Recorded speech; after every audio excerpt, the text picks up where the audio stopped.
Hello दोस्तों। मैं doctor Gautam Kumar, health सेवा एट योर होम से आज काफ़ी एक इंटरेस्टिंग टॉपिक को आए हैं डिस्कस करने, जो कि है हेडेक। हेडेक पहले तो हम किस टॉपिक के सब टॉपिक के अंदर इसको डिस्कस करेंगे वो देखते हैं। तो पहले तो इंट्रोडक्शन, फिर type of headache, causes of headache और लास्टली हम कैसे इसको मैनेज करते हैं, मतलब डायग्नोसिस और ट्रीटमेंट पार्ट को हम लोग देखेंगे। अब देखें कि हेडेक जो है एक बहुत कॉमन सिम्टम है जिसका कंप्लेन कोई भी पेशेंट या आम लोग करते हैं ओपीडी में कि सर मुझे हेडेक है। अब इस चीज़ को सबसे पहले हम लोग टाइप में डिफ्रेंशिएट करते हैं।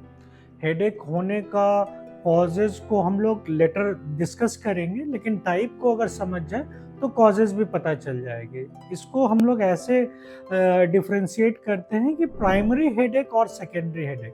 प्राइमरी हेडेक वैसा हेडेक है जिसमें कि हम लोगों को कोई इंडोजिनस कॉज के कारण हमारा हेडेक हो रहा है, और सेकेंडरी वैसा है जिसमें कि कोई एक्सटर्नल कॉज है मेरा, या तो पैथोलॉजी जुड़ा हुआ है या कोई मेडिकल कंडीशन है। अब जैसे हम लोग पहले समझ लेते हैं कि सेकेंडरी हेडेक क्या होता है। सेकेंडरी हेडेक वैसा मेडिकल कंडीशन जिसमें हम पैथोलॉजी को समझ पाते हैं, जैसे हेड इंजरी के केस में हमें हेडेक मिलेगा। बहुत सारे हेमेटोमा, जैसे सबड्यूरल हेमेटोमा है या सबएरेक्नोइड हेमेटोमा हो गया है, उस केस में भी हमें हेडेक मिलता है।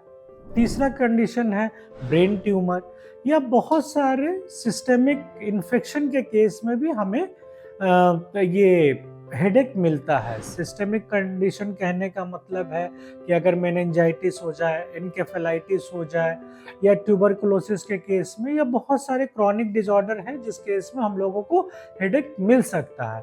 ऐसे हेडेक जो कि किसी कॉज से एसोसिएटेड है, वो सेकेंडरी हेडेक के फॉर्म में हमें दिखता है। अब इसे रूल आउट करने के लिए हम लोग डायग्नोसिस पे आएंगे कि कैसे प्राइमरी और सेकेंडरी को रूल आउट करते हैं। अब आते हैं हमारा प्राइमरी हेडेक पे। प्राइमरी हेडेक पहला जो है वो है टेंशन हेडेक, जो कि हमारे बॉडी जब भी स्ट्रेस में होता है। जैसे स्ट्रेस में कहने का मतलब है जब हमें बहुत ज़्यादा भूख लग रखी है, हमें नींद की कमी हो रही है, हम एक्सेसिव सन के एक्सपोजर में आ रहे हैं, या एक्सेसिव कोल्ड के एक्सपोजर में आ रहे हैं, या किसी तरह से अगर मान लीजिए इमोशनल स्ट्रेस है, तो भी ये स्ट्रेस हेडेक के अंदर आता है। और इसका कोई नोन कॉज नहीं है, बस उस फैक्टर को थोड़ा रिमूव कर देना होता है जो फैक्टर इसको ट्रिगर कर रहा है। ट्रिगर नहीं, एसोसिएट है। ट्रिगरिंग फैक्टर जो आता है वो माइग्रेन हेडेक में आता है, जो दूसरे टाइप का प्राइमरी हेडेक है जो हम नीचे डिस्कस करेंगे। अब स्ट्रेस हेडेक को ठीक करने के लिए हम लोगों को थोड़ा रेस्ट करना चाहिए, प्रॉपर हाइड्रेशन मेंटेन करना चाहिए। अगर लैक ऑफ स्लीप है तो अच्छे से नींद ले लेना चाहिए, और अपना स्क्रीन टाइम हटाना चाहिए, घटाना चाहिए। जैसे मोबाइल का यूज़ है या लैपटॉप का यूज़ है, इसको कम कर देना चाहिए। अब आते हैं हम दूसरा टाइप ऑफ हेडेक जो माइग्रेन हेडेक है। माइग्रेन हेडेक कॉमनली एसोसिएटेड होता है फीमेल में, और ये second most common cause of headache है।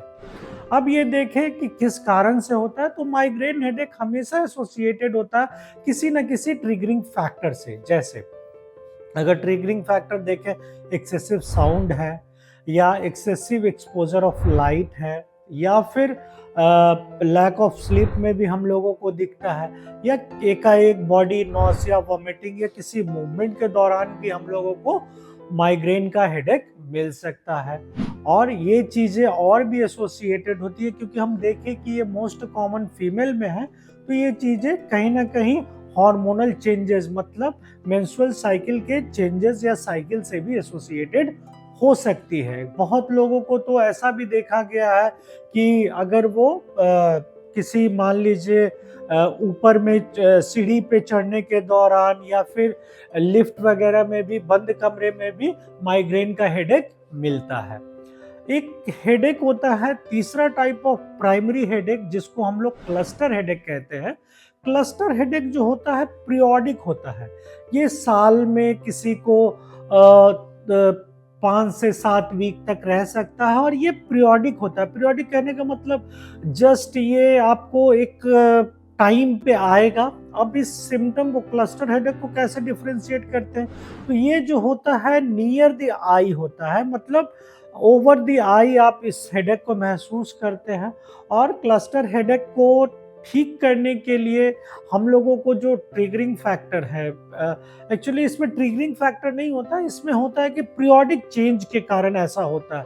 या तो वो एसोसिएटेड हो सकता है किसी वेदर से, या फिर बाहर के जो भी एक्सपोज़र हम लोगों को मिलते हैं सीज़नल वेरिएशन के कारण, उस कारण से हो सकता है। अब अगर हम आएँ कि मैनेजमेंट कैसे करते हैं इन हेडेक को, तो इन हेडेक को मैनेज करने के लिए सबसे पहला चीज़ है हिस्ट्री।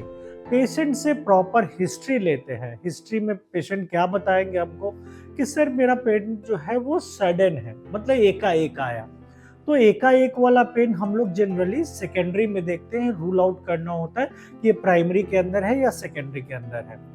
फिर सडन के बाद जो पेन हमारा कंटिन्यूअस हो, कंटिन्यूअस कहने का मतलब हम बहुत ज़्यादा सीवियर ना हो और हम उसको बर्दाश्त कर पा रहे हैं, तो वो प्राइमरी के अंदर आता है। प्राइमरी का पेन जो होता है मेरा क्रॉनिक होता है, वो पेशेंट को रहेगा ही रहेगा जब तक कि ट्रिगरिंग फैक्टर है या पीरियोडिक चेंज है, ये सारी चीज़ें, या स्ट्रेस रिलेटेड जैसे हम टेंशन हेडेक में देखें। फिर सेकेंडरी को रूल आउट करने के लिए सर्टेन फिजिकल एग्जामिनेशन है, जैसे आई से अगर एसोसिएटेड ग्लोकोमा वगैरह में अगर पेन हो रहा है तो हम लोग फंडोस्कोपी के लिए जाते हैं।